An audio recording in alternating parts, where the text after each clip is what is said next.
दोस्तों आज है 27 जनवरी और शुरू करते हैं ईरान की न्यूज से। दोस्तों ईरान से एक बड़ी खबर आ रही है कि ईरान ने अपनी ड्रोन ताकतें कई गुना ज्यादा बढ़ा ली हैं।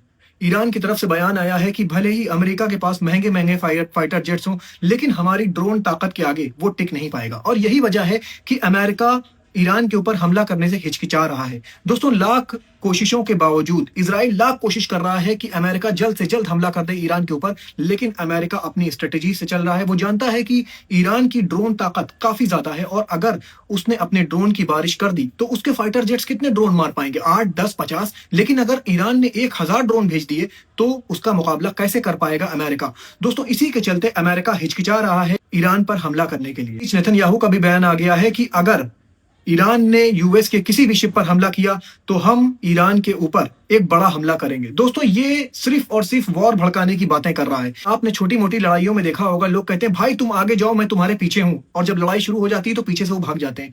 तो ये इजराइल वही काम कर रहा है, उकसा रहा है अमेरिका को कि और ईरान को कह रहा है कि हमारे बड़े भाई पर हमला मत करना। लेकिन ईरान का भी जवाब आ गया है कि अगर हमारे ऊपर कोई भी हमला हुआ तो हम मिसाइल्स की और ड्रोन की बारिश कर देंगे और सबसे पहला निशाना तुम ही होगे। जो तुम पीछे से भागने की बात कर रहे हो मिस्टर इजराइल, तो पहला निशाना मैं तुमको ही बनाऊंगा।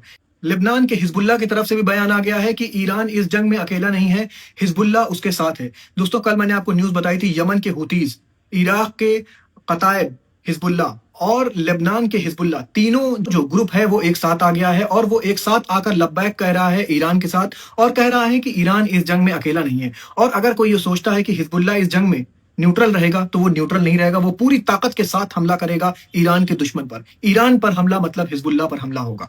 दोस्तों ये तीनों ग्रुप एक साथ आ गए हैं और इन तीनों ग्रुप से लड़ना एक साथ बहुत मुश्किल होगा इजराइल और अमेरिका का। दोस्तों इतने दिन से लेबनान के ऊपर हमले लगातार कर रहा है इजराइल, क्या हिजबुल्लाह को मिटा पाया? बिल्कुल नहीं। यमन के हुतीज पर हमला कर रहा है, क्या हुतीज को मिटा पाया? नहीं। लेकिन अगर सोचिए ये तीनों फोर्स और प्लस ईरान एक साथ आ जाते हैं तो इनसे लड़ना कितना ज्यादा मुश्किल हो जाएगा, जबकि ईरान की ताकत कहीं ज्यादा है हिजबुल्लाह, हुतीज और इराक के हिजबुल्लाह से। दोस्तों यही वजह है कि अमेरिका अभी तक सिर्फ घेराबंदी कर रहा है और उसने हमला करने की कोशिश नहीं किया है। अमेरिका सिर्फ दबाव बना रहा है कि किसी तरह दबाव में आकर ईरान उसकी बात मान ले। लेकिन दोस्तों ईरान भी अपने मुद्दों पर पूरी तरह से अड़ा हुआ है और वो कह रहा है कि तुम जितनी भी यहाँ शिप लाए हो इस समुंदर को हम लाल कर देंगे। और यही पोस्टर लगाया था कल ईरान ने अपनी सड़कों पर कि पीछे अमेरिका का झंडा था और उसमें जो रेड स्ट्रिप होती है उसमें खून के धब्बे थे। इसका साफ मतलब था कि जो भी तुम शिप लाए हो उसको खून से लाल कर देंगे हम। दोस्तों मेरा सब्सक्रिप्शन प्लान भी लीजिए। अगर आपको लगता है कि मेरी न्यूज अच्छी है और लोगों तक इसको पहुंचना चाहिए तो मेरा सब्सक्रिप्शन प्लान लीजिए। शुक्रिया दोस्तों, अपना बहुत ख्याल रखिए। अस्सलाम वालेकुम।